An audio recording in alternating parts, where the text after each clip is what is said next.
साहब तुम आगे बढ़ो।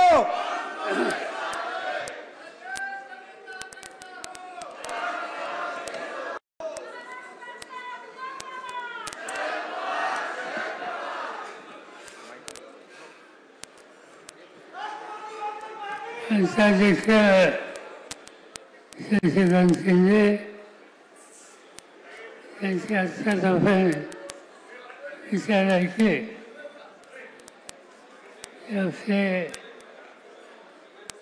पूर्वीचे अध्यक्ष जयंत पाटील व्यासपीठावरचे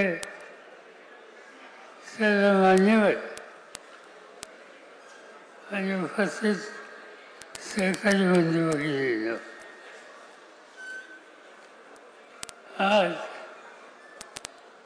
आपण नाशिकला मोठ्या संख्येनं आणि सातत्याने या बैठकीच्यासाठी हजर आहात. नाशिक हे ठिकाण का निवडलं असं कोणतरी मला विचारत होतं. नाशिक हे महाराष्ट्राचं एक महत्त्वाचं शहर आहे, पण त्याहीपेक्षा आपला पक्ष हा गांधी नेहरूंच्या विचाराने चालणारा पक्ष आहे. आणि नाशिकचा इतिहास हा जर आपण बघितला तर महाराष्ट्राच्या ज्या शहरांच्यामध्ये जिल्ह्यामध्ये गांधी नेहरूंचा विचार हा लोकांनी स्वीकारला होता आणि अशी पार्श्वभूमी होती, त्यामध्ये नाशिक येतं. स्वातंत्र्याच्या पूर्वी अखिल भारतीय काँग्रेस कमिटी यांचं अधिवेशन नाशिकला झालं. वर्किंग कमिटीची बैठक झाली. नाशिकच्या बैठकीला महात्मा गांधी आणि जवाहरलाल नेहरू यांची उपस्थिती होती. आणि स्वातंत्र्याच्या नंतर हा काँग्रेसचा विचार, गांधी नेहरूंचा विचार हा विस्तारित करण्याचं काम नाशिकने केलं. स्वातंत्र्याच्या नंतर भाऊसाहेब हिरे यांच्यासारखे ज्येष्ठ स्वातंत्र्य सेनानी आणि महत्त्वाचे महाराष्ट्राचे नेते हे नाशिकचेच होते. गोविंदराव देशपांडे लोकसभेचे सभासद हे नाशिकचे होते. गावकरीचे संपादक दादासाहेब पोर्तीस हे ज्येष्ठ गांधी नेहरूंचा विचार हा प्रचार करणारे एक अत्यंत महत्त्वाचे नेते होते. आणि मराठी साहित्यामध्ये योगदान देणारे अनेक व्यक्ती होऊन या ठिकाणी गेल्या, ज्याचा उल्लेख आधीच्या वक्त्यांनी केला. पण महाराष्ट्राचं साहित्य, काव्य याचा विचार केला तर तात्यासाहेब शिरवाडकर, कुसुमाग्रज यांचं नाव घेतल्याशिवाय तो इतिहास कधी पुरा होत नव्हता.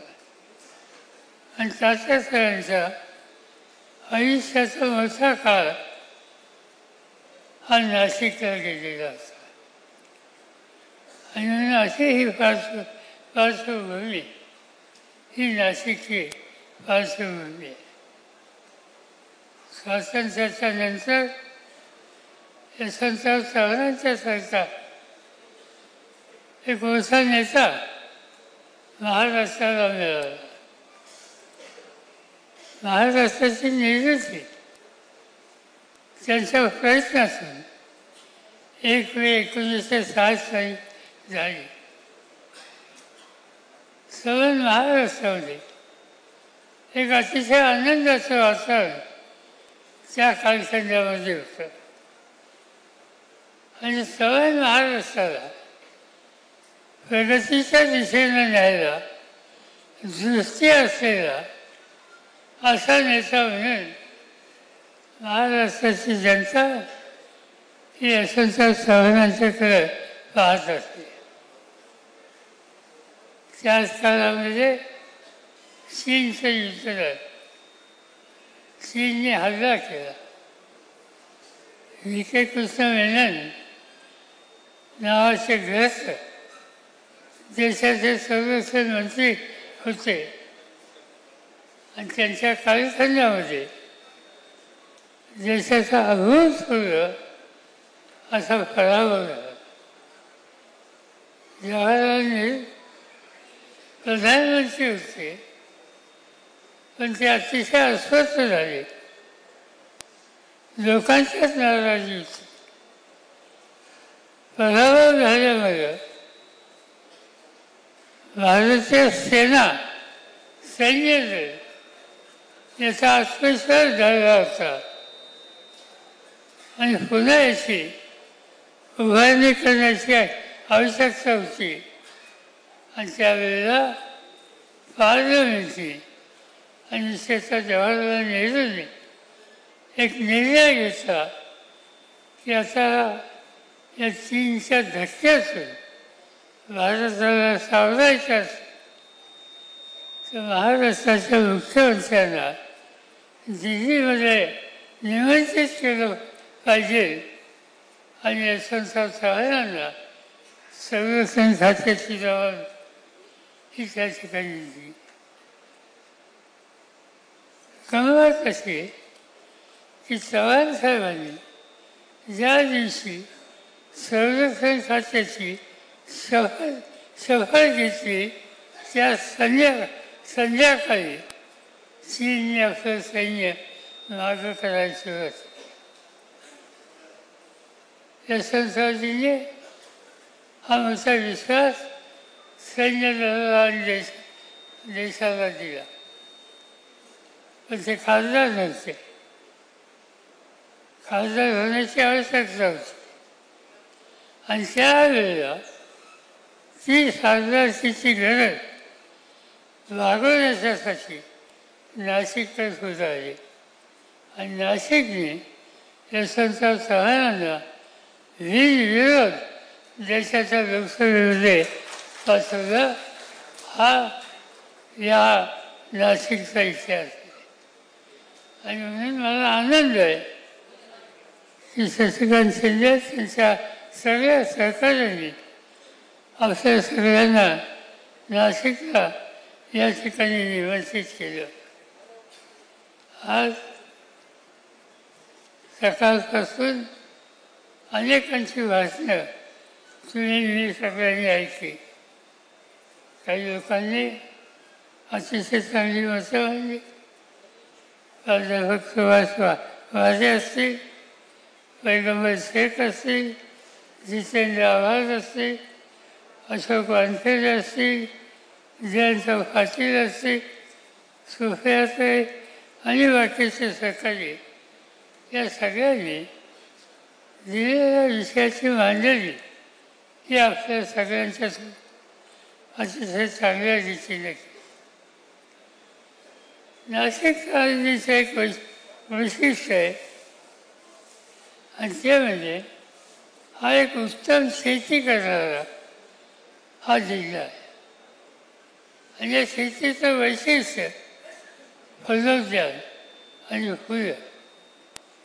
आज देशाची आणि महाराष्ट्राची सगळ्यात जास्त द्राक्ष आणि डाळिंब हे कुठं होत असेल तर ते नाशिकला होतं. नाशिकचे शेतकरी अतिशय उत्तम शेती करतात आणि त्यामुळं शेतीवर नाशिककरांचं अधिक लक्ष असतं. नुसतं लक्ष नाही तर शेतकऱ्याच्या प्रश्नाची जाण आणि जागृती नाशिकमध्ये शेतकरी वर्गात फार आहे. तिथं आधुनिकता कशी याचा विचार करणारा शेतकरी. मी अनेकदा या जिल्ह्यात येतो, अनेक शेतकऱ्यांच्या शेतावर जातो, त्यांचा माझा सुसंवाद असतो आणि नवीन नवीन काहीतरी बघायला मिळतं. जगातल्या अन्य देशामध्ये शेतीच्या संदर्भात जे जे काही संशोधन होतं त्याची नोंद घेणारे अनेक शेतकरी आज नाशिक जिल्ह्यामध्ये आहेत. आणि म्हणून शेतीच्या संबंधी आस्था असलेला हा जिल्हा आहे.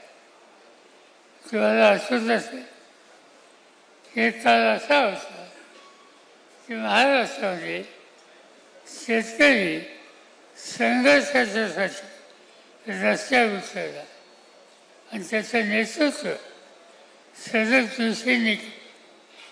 त्या शरद जोशींची शेतकरी संघटना याची उभारणी नाशिकमध्ये झाली आणि म्हणून नाशिक हे शेतीच्या संबंधी एका वेगळ्या दृष्टीनं बघणारा असा हा जिल्हा होता. आज आपण बघतो की देशामध्ये कांद्याची चर्चा झाली की नाशिक. अशा वर्षांमध्ये कांद्याची निर्यात करणारा भाग म्हणजे नाशिक हे आपण बघतो. सोयाबीनची निर्मिती अधिक करणारा जिल्हा म्हणून नाशिक हा या ठिकाणी ओळखला जातो. पण शेतकऱ्यांची सुसंवाद ठेवल्याच्या नंतर काही गोष्टीच्या बाबतीत अधिक लक्ष तुम्ही मी सगळ्यांनी दिलं पाहिजे.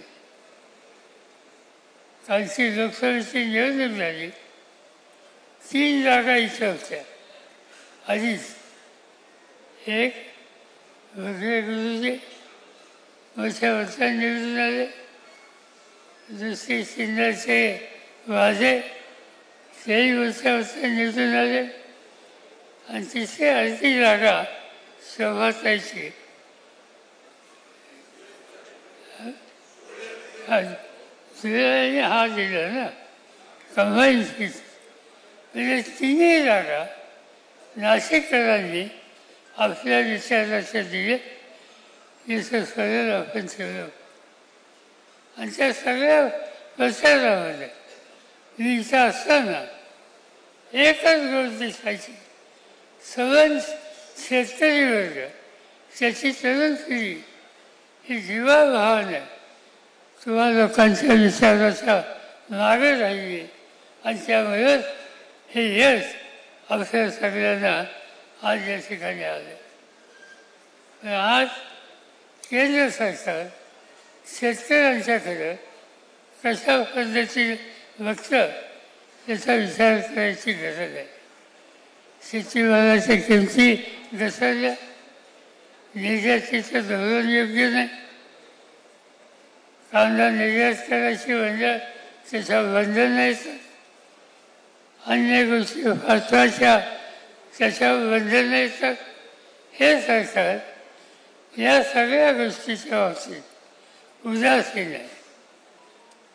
अलीकडे बघितलं आपण हा जिल्हा एवढा महत्त्वाचा जिल्हा असताना आज कर्जबाजारीपणा आणि त्याच्या सरकारी चळवळीचं कारण या गोष्टीचा अभ्यास केला तर नाशिक जिल्हा मध्यवर्ती सरकारी बँक ही जवळपास संकटात गेलेली आहे. प्रचंड मोठ्या प्रमाणात थकबाकी झालेली आहे. तिचे व्यवहार हे बंद झालेले आहे. आणि हे चित्र आज शेतकऱ्यांच्या कर्जफेडीच्या बाबतीत आज या ठिकाणी झालेले आहे. इथं कुठे ना कुठेतरी दुरुस्ती करायची आवश्यकता होती. आम्ही लोक सत्तेमध्ये होतो तर एक पहिला निकाल घेतला की व्याजाचे दर कमी कसे करतात. 12% हा शेतीच्या कर्जाचा व्याजाचा दर होता. तो 12वरून आपण 6वर आला, 6वर 3वर आला. आणि नेहमीच होत कर्जाला कोणी असेल त्याला आणखीन सवलत ही सुद्धा द्यायचा प्रयत्न केलेला होता. तर आज केंद्राची सत्ता ज्यांच्या हातामध्ये आहे ते या प्रश्नाच्या बाबतीत जागृतीची भूमिका घेत नाही. यामध्ये प्रश्नाकडे शेवटी आपल्याला लक्ष द्यावं लागेल. आणि यासाठी एक प्रकारची शेतकऱ्यांची संघटना अधिक प्रभावी पक्षाच्या धोरणाने कशी करता येईल याच्याकडे लक्ष द्यायची गरज आहे. यासाठी एका दिवशी स्वतंत्र बैठक घेऊन या कार्यक्रमाची आपण आखणी करू आणि लोकांच्या मध्ये जाऊया. आज नवीन नवीन प्रश्न येतात. आजूबाजूला वेगळं चित्र बघायला मिळतं. आज शेजारच्या देशात एक वेगळी स्थिती आहे ज्याचा उल्लेख या ठिकाणी केला गेला. भारत याचा नकाशा तुम्ही नजरेसमोर ठेवा. एक काळ असा होता की आपले सगळे शेजारी एखाद दिवसासुद्धा तर आपले हितचिंतक होते. आज ती स्थिती राहिली नाही. आज तुम्ही देशाचा नकाशा पुढे ठेवला. पाकिस्तान आपल्या विरोधी, शेजारी तुम्ही गेला नेपाळ, हिंदू राष्ट्र एकेकाळी भारताचे अत्यंत जवळीक असलेले हे राष्ट्र आजच्या नेपाळची अवस्था काय ते आपण गेल्या काही दिवसामध्ये पाहतो. आणि नुसतंच ते नाही, त्या देशाची अर्थव्यवस्था ही तर उद्ध्वस्त राहिली, पण भारताबद्दल नव्या पिढीमध्ये द्वेष वाढतोय हे चित्र बघायला मिळतं. पुन्हा आपण बांगलादेश बघा. त्याच्या स्वातंत्र्यासाठी या देशाने खस्ता खाल्ल्या. आज तो बांगलादेश आपल्याबरोबर राहिलेला नाही. त्याच्या खाली आपण गेलो श्रीलंका, आपलं शेजारी एकेकाळचा मित्र, आज तोही आपल्या बरोबर राहिलेला नाही. नरेंद्र मोदींच्या हातामध्ये देशाचं नेतृत्व आहे, पण त्यांची परराष्ट्र नीती ही आज देशाला किती फायद्याची आहे याचा विचार ही करण्याची वेळ ही आलेली आहे. आणि त्याचं कारण एकंदर त्यांची धोरणं ही जवळपास आम्हाला कोणी मित्र नाही अशा प्रकारची. आत्ता जयंत बोलत त्यांनी याचा उल्लेख केला अमेरिकेच्या राष्ट्रपतीत. अमेरिका जगातली मोठी शक्ती आहे, त्याच्यात काही वाद नाही. आपण त्यांचे संबंध चांगले आहेत, त्याच्यातही काही वाद नव्हता. पण अमेरिका आपल्याला डिक्टेट करते अशी कधी स्थिती नव्हती. आज प्रत्येक गोष्टीवर डिक्टेट करण्याची नीती आज जमती आली. आत्ताच एक वाटाघाटी चालू आहे. करार अमेरिकेचा आपला हा होतोय. तो करार 15 वर्षाच्या पूर्वी करायचा प्रश्न माझ्याकडे आला होता. देशाचा शेतीमंत्री म्हणून मला नरसिंहरावनी वॉशिंग्टनला पाठवलं होतं आणि प्रश्न हा होता की अमेरिकेचा आग्रह असा होता की अमेरिकेचा शेतीचा माल दुधाची पावडर ही भारताने घेतली पाहिजे. ते दबाव आणलेला होता. 3 दिवस आमची चर्चा झाली आणि शेवटी मी सांगितलं की शेती हा आमचा आत्मा आहे. भारत हा शेतीप्रधान देश आहे. या शेतीचा जोडधंदा हा दुधाचा धंदा आहे आणि जर दूध आणि शेतीमाल आम्ही अमेरिकेत नाही चालणार लागलं तर आमचा बळीराजा हा उद्ध्वस्त झाल्याशिवाय राहणार नाही. काय पर्यंत आम्ही किंमत देऊ पण हे आम्ही अमेरिकेचं ऐकणार नाही आणि शेवटी तो करार आम्ही होऊन दिलेला आहे. आत्ता त्याची चर्चा अमेरिका आणि भारताची चालू आहे.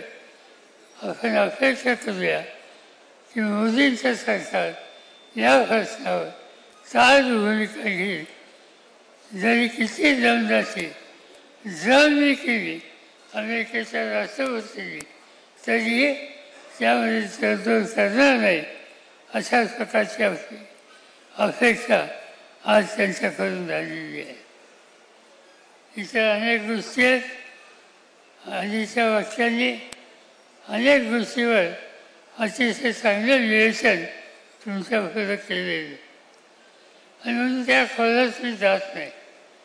याचे 2-3 गोष्टी मला फक्त सांगायच्या आहेत. एक, शेती आणि शेतकऱ्यांच्या बाबतीत आपल्याला वेगळा कार्यक्रम घ्यावा लागतो.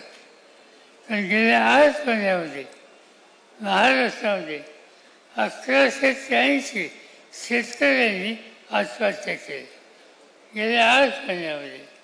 त्याच्यामध्ये विदर्भातले 707 आणि मराठवाड्यामध्ये 520 शेतकऱ्यांनी आत्महत्या केली. याची नोंद ही घ्यावी लागेल.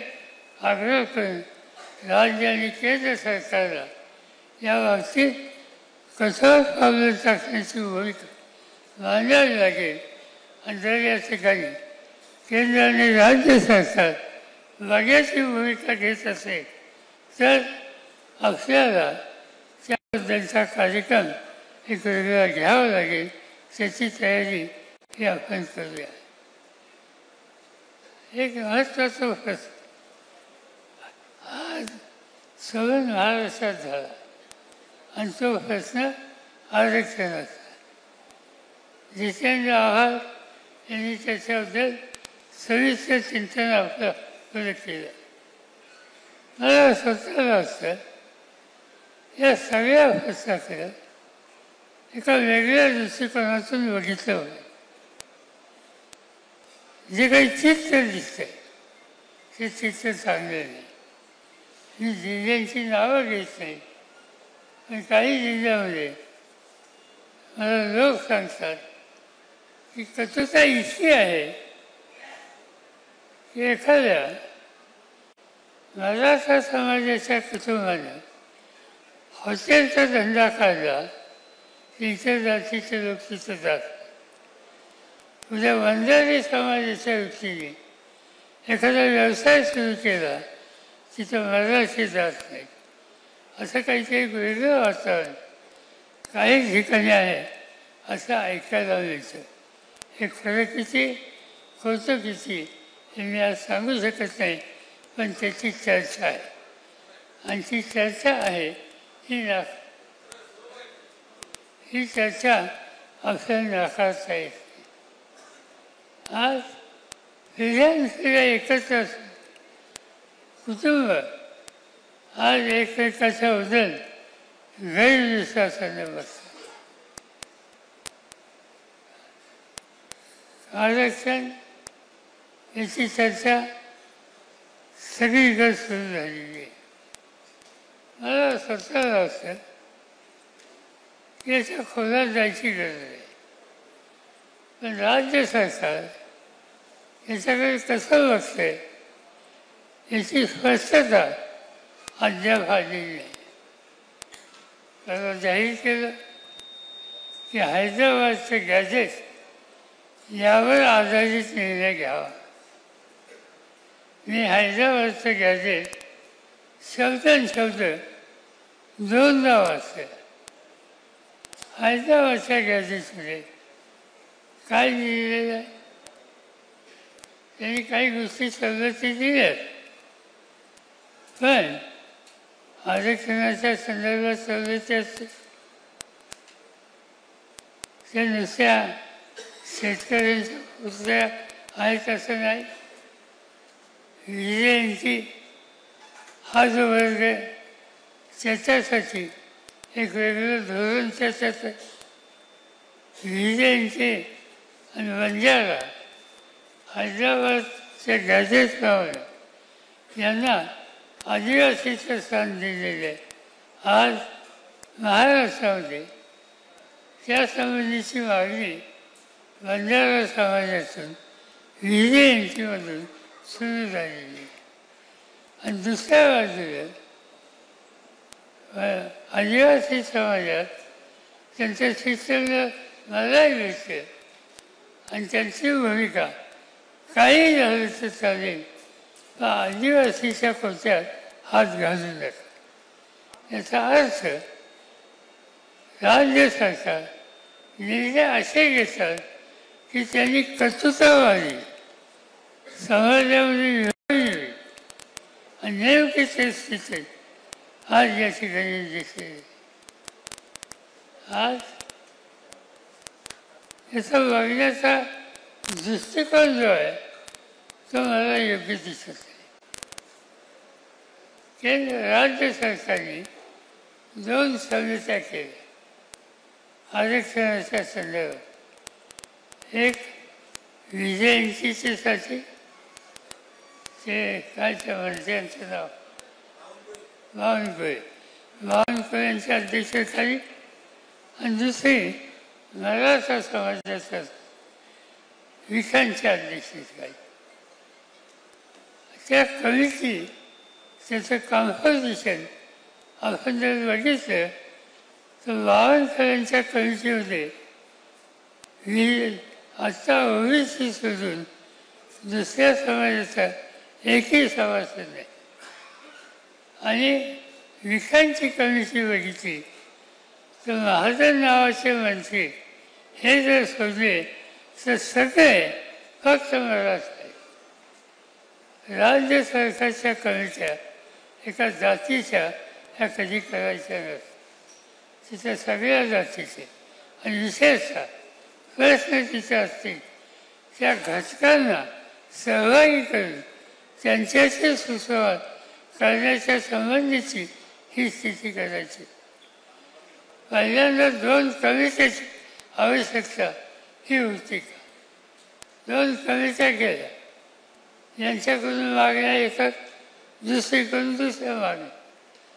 याचा अर्थ आत्ताचं राज्य सरकार यांना प्रश्न सोडवायचा का सोडवायचा नाही, कर्तृत्व वाजवायचं अशीच तिथं आज या ठिकाणी बघायला मिळते. आणि म्हणून हा प्रश्न योग्य पद्धतीने हाताळला नाही तर महाराष्ट्राच्या मी काल एका ठिकाणी सांगितलं की महाराष्ट्राची सामाजिक वीण ही उसवायला लागलेली आहे आणि हे अत्यंत धोक्याचे. राष्ट्रवादी काँग्रेस पक्ष तुम्ही मी सगळ्यांनी हे आव्हान स्वीकारलं. काय राजकीय किंमत द्यावी लागेल, काय त्याची चिंता करू नका, पण सामाजिक ऐक्य याच्या बाबतीत जो नाही त्या सगळ्या घटकांचे आपण सगळ्यांनी एकत्र येऊन लोकांच्यात आत्मविश्वास वाढवला, कर्तृत्व कमी केली आणि प्रश्नाची सोडवणूक सहजपणानं कशी करता येईल यासाठी जो काय हातभार लावता येईल तो लावला पाहिजे. आणि त्या दृष्टीनं मला असं वाटतं एक मोठं आव्हान आपल्या सगळ्यांच्यासोबत आज या ठिकाणी आली. आपल्या सहकार्याने या प्रश्नामध्ये अतिशय काळजीपूर्वक बाहेर बोललो असल्याचे काही लोक बोलतात. काल अतिशय चांगली मांडणी या ठिकाणी जितेंद्र आव्हाडांनी केली. पण ती मांडणी करत असताना 2-3 त्यांनी प्रश्न सोनवणेंना विचारले. मला असं वाटतं तसा प्रश्न विचारण्याची आवश्यकता नव्हती. कारण कुणी सोनवणे असोत नाही तर बाकीचे असोत, राष्ट्रवादीचा प्रत्येक सहकारी या सामाजिक ऐक्याच्या प्रश्नाच्या बाबतीत एकच आहे. आत्मविश्वासाने पुढे त्याच्या बाबतीत तडजोड करायची नाही या भूमिकेने काम करतोय. आणि त्याच्यात आपल्यामध्ये ऐक्यता असली पाहिजे हे मुद्दाम आज मी या ठिकाणी सांगू इच्छितो. आज आणखी काही गोष्टीच्या संबंधी बोलायच्याबद्दल मी आपला अधिक वेळ घेऊ इच्छित नाही. मला असं वाटतं की पक्ष हा कसा मजबूत करता येईल. शशिकांत शिंदे असोत, तुम्हाला सगळ्यांचं भाषण ऐकताना एक गोष्ट मला ठीक वाटली नाही. पुन्हा पुन्हा तुम्ही म्हणत असता की साहेबांचा पक्ष, साहेबांचा पक्ष हा एका व्यक्तीचा पक्ष नाही, हा साहेबांचा पक्ष नाही. राष्ट्रवादी विचाराची पद्धत आणि विचारधारा या सगळ्यांनी घेतलेली आहे त्यांचा हा पक्ष आहे, हा एका व्यक्तीचा आहे असं वाचन उभं करून करू नका. हा पक्ष आपल्या सगळ्यांच्या त्या भावनेनं काम करण्याची तयारी आणि मानसिकता ही आपण ठेवली पाहिजे एवढंच या ठिकाणी सांगतो. मला थोडं बोलण्याच्या संबंधीचे थोडे प्रश्न आहेत, त्यामुळे मी काही सविस्तर या ठिकाणी बोलू इच्छित नाही. पण मला आनंद आहे की आपण दिवसभर बसलो, अनेकांचे चांगले विचार ऐकले आणि हे सगळं ऐकून घेण्याच्यासाठी सकाळपासून आता मोठ्या संख्येनं आपण सगळे सहभागी आहात. आता जिल्हा परिषदा, पंचायत समिती, नगरपालिका या संबंधीची आपली नीती ही कशी पाहिजे याबद्दल जयंतरावनी अतिशय चांगलं विवेचन आपल्या पुढे केलं. त्या दिशेनं जाण्याच्यासाठी आपण तयारी लागूया. मी माझ्यापुरतं हे ठरवलं आहे की आणखी थोड्या दिवसांनी महाराष्ट्राच्या सगळ्या जिल्ह्यामध्ये जाऊन कार्यकर्त्यांची सुसंवाद कसा साधतो याची काळजी ही माझ्याकडनं घेतली जाईल. आणि तुम्ही सगळ्यांनीसुद्धा आपला जिल्हा असो, तालुका असो, आपला भाग असो, त्या ठिकाणी हा सुसंवाद वाढेल आणि निवडणुकीची पूर्व तयारी व्यवस्थित होईल या दृष्टीनं काळजी घ्या अशीच अपेक्षा